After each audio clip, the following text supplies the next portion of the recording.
अब आपको मैं एक किस्सा सुनाती हूँ।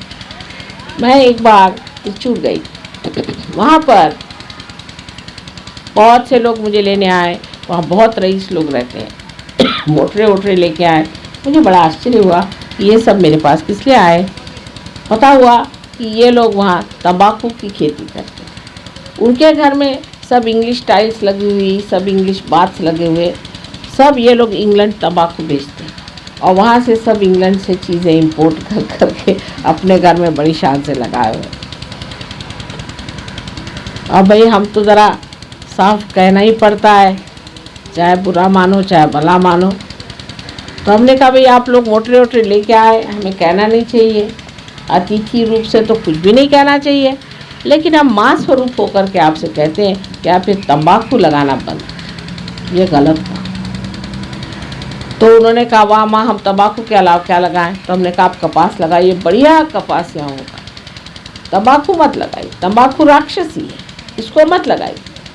तो कहने लगे कि नहीं पर हम थोड़ी पीते हैं, ये तो हम इंग्लैंड भेजते हैं। मैंने कहा वाह, अगर इंग्लैंड भेजते तो कोई पाप नहीं। कहने उन्होंने अपने को इतना सताया, पीने दो तंबाकू, मरने दो उनको।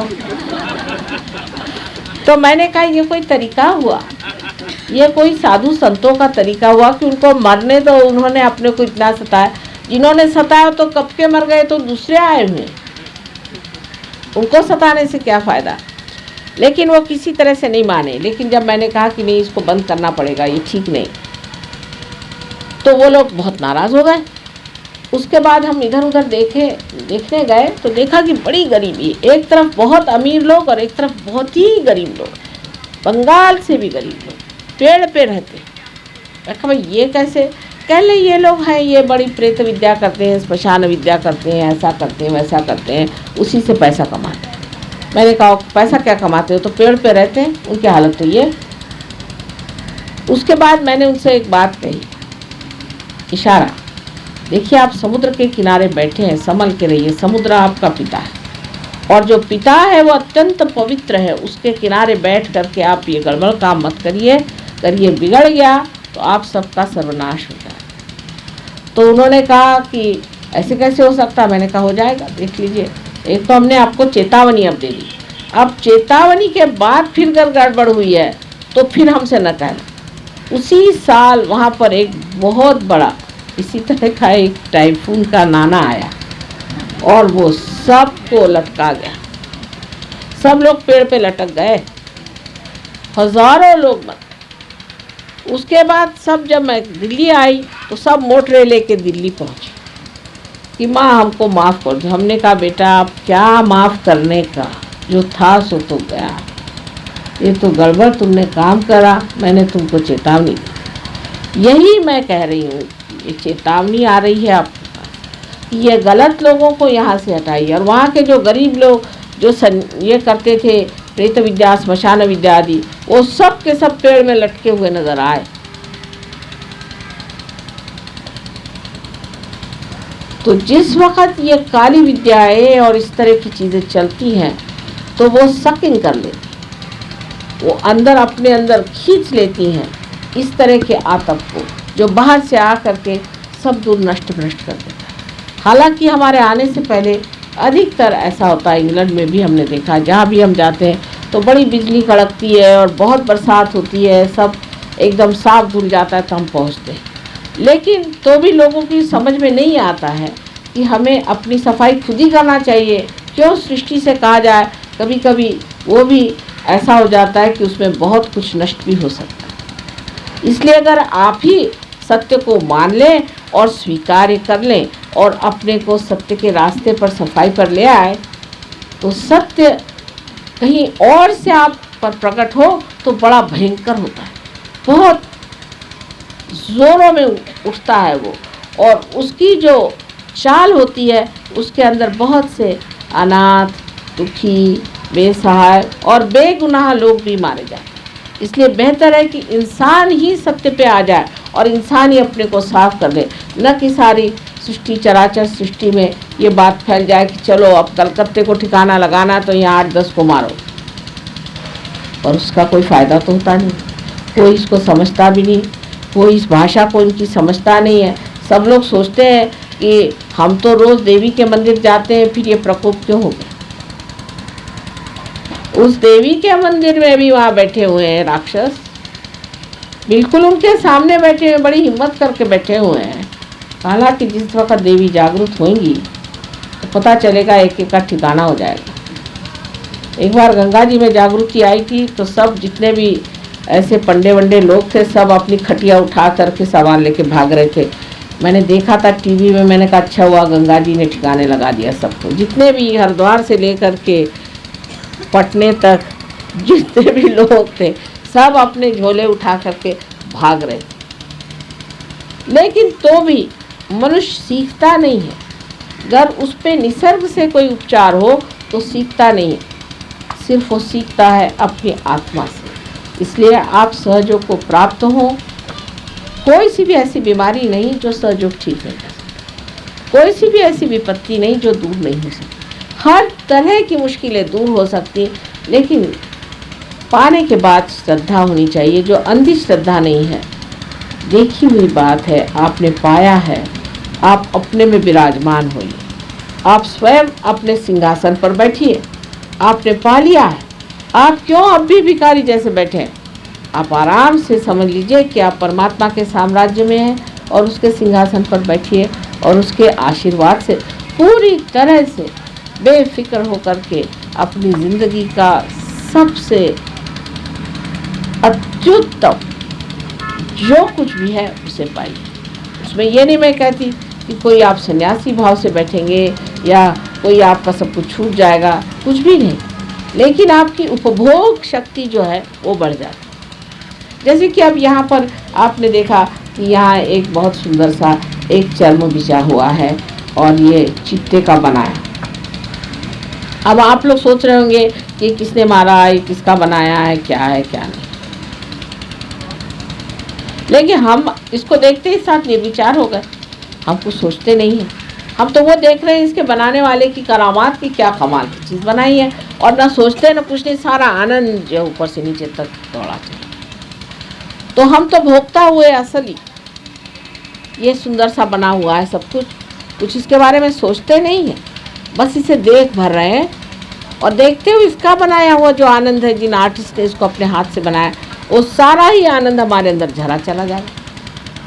उसके बारे में कुछ भी नहीं सोचा, कुछ भी नहीं जाना, बस ये बनाने वाले की जो सूक्ष्म शक्ति है जिससे ये आनंद उसने इसमें डाला है, वो सारा ही आनंद हम अपने अंदर ले रहे हैं। तो भोक्ता आप बन जाए, सब चीज़ों का भोग आप ले सकते हैं। अभी तक जो भी प्रॉपर्टी है तो भी हाय तौबा है, जो भी सामान है तो भी हाय तौबा है। इंश्योरेंस में लिखाया, इधर लिखाया, उसके पास लिखाया, बिल बनाया और क्या क्या दुनिया भर की चीज़ें करते रहते हैं। और एक परेशानी की चोर न ले जाए, न कुछ हो जाए। हम तो किसी के भी नाम कोई चीज़ हो, अब ये लायन क्लब के नाम है समझ लीजिए, लेकिन हम तो इसको पूरी तरह से भोग रहे हैं।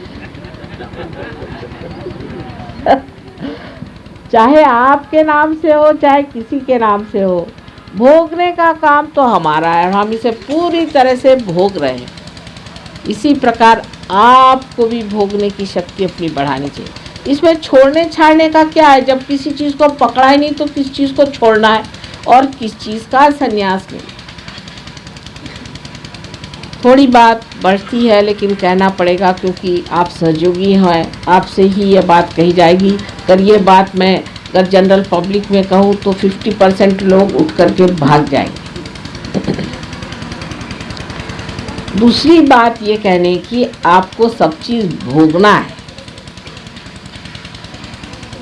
लेकिन उससे भी आगे मैं ये बात कहूँगी कि सिर्फ आपको भोगना ही नहीं है, लेकिन आपको इसी ज़िंदगी में यहीं पर मज़े से जम के रहना है, कहीं भागना नहीं है।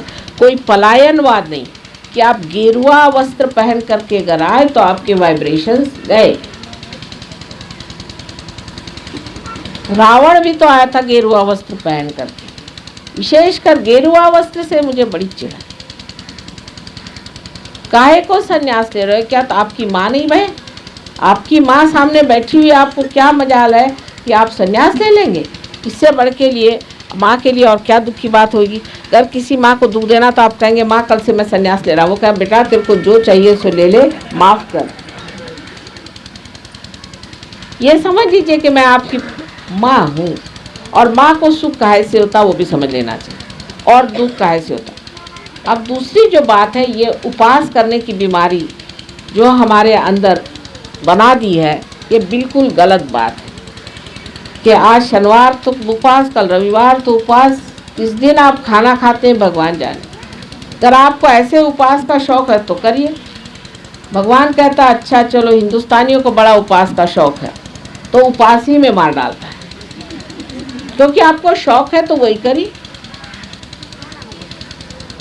लेकिन अगर माँ को दुख देना है तो लड़का कहता है कि माँ मैं आज खाना नहीं खाऊंगा, हो गया माँ का तो सारा दिन खराब गया। बच्चे ने कह दिया कि खाना नहीं खाऊंगा तो बड़ी बुरी बात, उसके तो प्राण निकल गए, अरे बाप रे आज कैसे होगा, मेरी जान गई, अब तो मेरे बच्चे ने खाना नहीं खाया।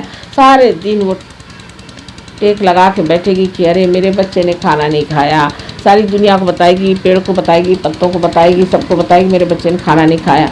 और इस देश में मैं देखती हूँ जो देखो वही उपवास करता है। तो मैं तो मेरे समझ नहीं आता कि मैं क्या करूँ, मैं कैसे समझाऊँ। बाबा क्यों ऐसा कर रहे हो, आराम से खाओ, आराम से पियो, लेकिन पीने का मतलब गलत नहीं लेना चाहिए।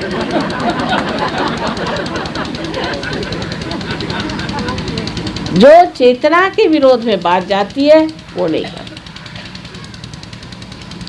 ये सब इसलिए बनाया गया है कि आप तो भूखे रहो और जो पैसा बचे सो मेरी जेब में। तो उपवास सहयोग में मना है, ऐसे ठीक है, आपका मन है अपनी तंदुरुस्ती के लिए कभी खाना नहीं खाना तो नहीं खाओ, और कभी खाना खाना है तो खाओ। जैसे आपको कभी कहीं जाना हो किसी के घर और आपको नहीं मन कर रहा उसके घर खाना खाना, तो आप कह दीजिए मुझे उपवास है, तो ठीक है वो छोड़ देते हैं आपको। फिर इस तरह से आप उपवास करें तो हर नहीं, मतलब उपवास आप अपने लिए करिए, ये नहीं कि उपवास के लिए आप जी रहे हैं।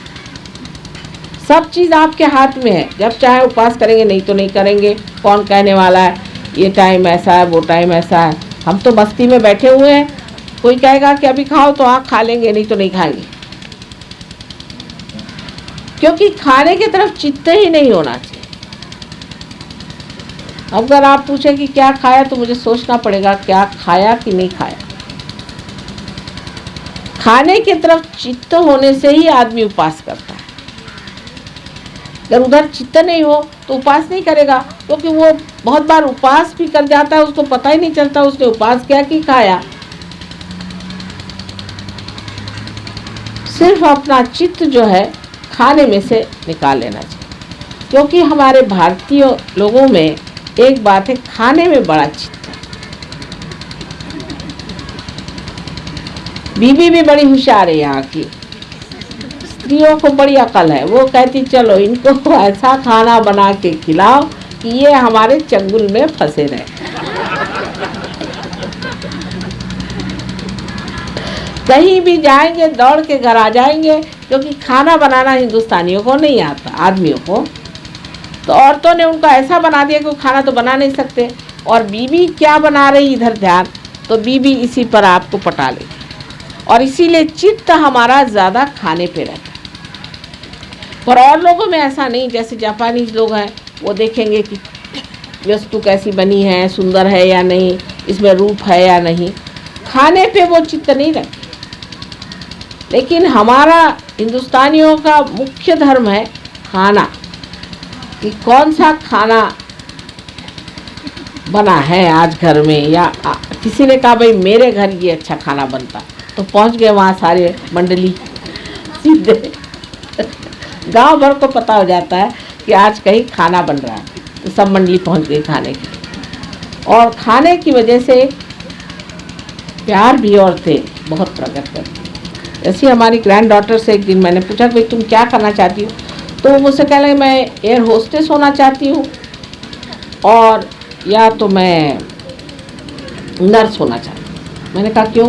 कहने नानी इन्हीं दो प्रोफेशन में ऐसा होता है कि आप लोगों को खाना दे सकते, तो औरतों को बड़ा शौक है यहाँ की, ये कमाल है और कहीं नहीं सर, कहीं नहीं है। आप लंदन में जाइएगा तो 3 दिन में आपका आधा वजन हो जाएगा, वहाँ तो सब बॉइल्ड ही औरतें खाना देती हैं। तो हिंदुस्तान की औरतों में ये भी एक खूबी है कि वो उनको बड़ा शौक है ये बना के खिलाएं। मेरे साथ बड़ा अत्याचार होता है, माँ मैं आपके लिए स्पेशली बना के लाई हूँ रबड़ी, मैं रबड़ी खाती नहीं बाबा। तो खाने पीने में हमारा चित्त जो है उसमें भी एक सुंदरता है, लेकिन मैं कह ये रही हूँ कि उससे चित्त ही हटा लेना चाहिए, चित्त हटा लेना चाहिए। तो आदमी उस सूक्ष्म में उतर सकता है, जैसे कि शबरी के बेर श्री राम ने इतने शौक से खाए। उसकी जो सूक्ष्मता थी वो श्री राम ने कैसी पकड़ी, क्योंकि उसके अंदर वो उन्होंने उसका प्यार, उसकी नितांतता, उसका आदर, उसका विचार सब देख करके इतने शौक से वो खाए। यही बात हमारे अंदर अगर आ जाए कि हम खाने की ओर चित्त न दे करके और उसके पीछे जो भावना है उसकी ओर ध्यान दे, तो हम सहयोगी हो गए।